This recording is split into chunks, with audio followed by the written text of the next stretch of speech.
ಸಂಕ್ರಾಂತಿಯ ಫಲ. ಓಂ ನಮೋ ಭಗವತೆ ಪರಮೇಶ್ವರಾಯ ನಮಃ. ಭಗವತಿ ಸಮೇತ ಪರಮೇಶ್ವರರ ದಿವ್ಯ ಪಾದಾರ ಚರಣ ಕಮಲಗಳಿಗೆ ಅನಂತ ಕೋಟಿ ವಂದನೆಗಳು. ಜೀವನಕ್ಕೆ ದಾರಿದೀಪವಾಗಿರುವ ಶ್ರೀಕಾಳಿ ಕನ್ನಡ ಟಿವಿ ವಾಹಿನಿಯ ವಿಶೇಷ, ವಿಭಿನ್ನ, ವಿಶಿಷ್ಟ, ಅಪರೂಪದ ಹಾಗೂ ಜೀವನಕ್ಕೆ ಅಡ್ಡ ನಿಂತಿರುವ ಕತ್ತಲನ್ನು ದೂರ ಮಾಡಿ ಜೀವನದ ದಾರಿಗೆ ಬೆಳಕು ನೀಡುವಂತಹ ಅಪರೂಪದ ಕಾರ್ಯಕ್ರಮವನ್ನು ವೀಕ್ಷಣೆ ಮಾಡುತ್ತಿರುವ ನಿಮಗೂ ಮತ್ತು ನಿಮ್ಮ ಕುಟುಂಬದವರಿಗೂ ತಾಯಿ ದಕ್ಷಿಣಾಕಾಳಿ ಕೃಪೆ ಮತ್ತು ಆಶೀರ್ವಾದ ಸದಾಕಾಲವಿರಲಿ ಅಂತ ಹೇಳುತ್ತಾ, ಇವತ್ತಿನ ವಿಶೇಷ ಕಾರ್ಯಕ್ರಮ ಮಕರ ಸಂಕ್ರಾಂತಿ ಹಬ್ಬ ಯಾವ ದಿನ ಆಚರಣೆ ಮಾಡಬೇಕು, ಜನವರಿ 14 ಅಥವಾ 15 ಎಂಬುದನ್ನು ತಿಳಿಯುವುದಕ್ಕೂ ಮುಂಚಿತವಾಗಿ ಶ್ರೀ ಕಾಳಿ ಕನ್ನಡ ಟಿವಿ ವಾಹಿನಿಯ ಮತ್ತು ಡಾಕ್ಟರ್ ಅರುಣ್ ಗುರೂಜಿ ನಡೆಸಿಕೊಡುವಂತಹ ಜೀವನಕ್ಕೆ ದಾರಿದೀಪ ಕಾರ್ಯಕ್ರಮವನ್ನು ಮೊದಲ ಬಾರಿಗೆ ನೋಡ್ತಾ ಇದ್ದರೆ ನಮ್ಮ ಚಾನಲ್ ಅನ್ನು ಸಬ್ಸ್ಕ್ರೈಬ್ ಮಾಡಿ ಮತ್ತು ವಿಡಿಯೋ ಕೆಳಗಡೆ ಅಮ್ಮ ಭಗವತಿ ಮಹಾಲಕ್ಷ್ಮಿ ನಾರಾಯಣರ ಸಮೇತ ಮನೆಗೆ ಬಂದು ಸ್ಥಿರವಾಗಿ ನೆಲೆಸಮಂತ ಕಾಮೆಂಟ್ ಮಾಡಿ.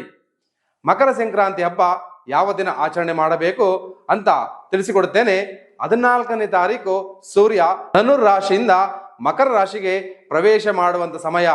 ಆದರೆ ಸಿದ್ಧಾಂತದ ಪ್ರಕಾರ 2 ಗಂಟೆ 37 ನಿಮಿಷಕ್ಕೆ, ದೃಕ್ ಸಿದ್ಧಾಂತದ ಪ್ರಕಾರ 3 ಗಂಟೆಯ ನಂತರ ಪ್ರವೇಶ ಮಾಡುವಂಥದ್ದು. ಆದ್ದರಿಂದ ನಾವೇನು ಮಾಡಬೇಕು ಅಂದರೆ 3 ಗಂಟೆ 7 ನಿಮಿಷದ ನಂತರ ಹಬ್ಬವನ್ನು ಆಚರಣೆ ಮಾಡಬೇಕು. ಅಂದರೆ ಮಧ್ಯಾಹ್ನ 3 ಗಂಟೆ 7 ನಿಮಿಷದ ನಂತರ ಮಾಡಬೇಕಾಗುತ್ತದೆ. ಆದರೆ ಹಾಗೆ ಮಾಡೋದಕ್ಕಾಗೋದಿಲ್ಲ. ನಾವೇನಾದರೂ ಸೂರ್ಯೋದಯದಲ್ಲಿ ಸ್ನಾನ ಮಾಡಬೇಕೆಂದರೆ ಎಲ್ಲರೂ ಕೂಡ ಸಂಕ್ರಾಂತಿ ಹಬ್ಬವನ್ನು 15ನೇ ತಾರೀಕು ಮಾಡಬೇಕು. ಆದರೆ 14ನೇ ತಾರೀಕು ಬೆಳಗ್ಗೆ ಸ್ನಾನ ಮಾಡಿದರೆ ಧನುರ್ಮಾಸದ ಸ್ನಾನವಾಗುತ್ತದೆ. ನೀವು ಮಕರ ಸ್ನಾನ ಮಾಡಬೇಕೆಂದರೆ 15ರ ಬೆಳಗ್ಗೆ ಮಾಡಬೇಕು. ಆದ್ದರಿಂದ 15ನೇ ತಾರೀಕು ಮಕರ ಸಂಕ್ರಾಂತಿ ಹಬ್ಬವನ್ನು ಆಚರಣೆ ಮಾಡಬೇಕು. ಇದು ಶಾಸ್ತ್ರ ಸಮ್ಮತಿ.